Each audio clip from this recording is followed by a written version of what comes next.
married couples often present opportunities for the tax advisor, a tax planner.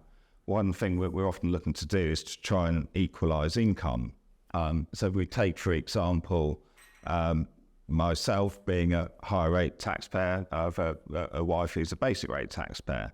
So if we're to buy an investment property, ideally, we might want it in joint names, but I'd probably want the income tax in my wife's name because that's going to generate less of a tax liability.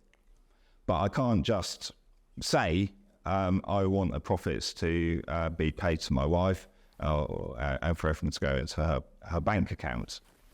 That's because there's a rule whereby married couples are regarded by default as owning property equally and must be taxed as such, unless extra steps are taken to prove an uneven ownership.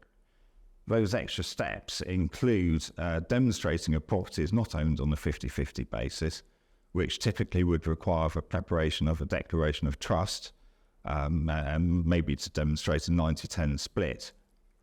And then an extra step is required because that information has to be passed in an official form to HMRC via Form 17.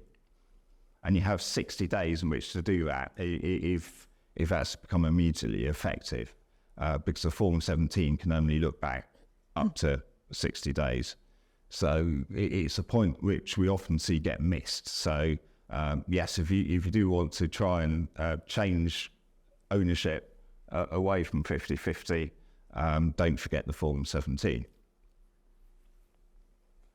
Transferring an interest in a property to a spouse is exempt from capital gains tax, which is good news. So it means that such changes can be done pretty easily. That spouse exemption is lost in a year where a couple permanently separate. But that was the case, but some good news there, although hopefully no one's going to have to rely on this one. But from April, it's now been extended to 3 years. So after separation, a couple have 3 years to sort out their affairs, transfer property between themselves as they part company.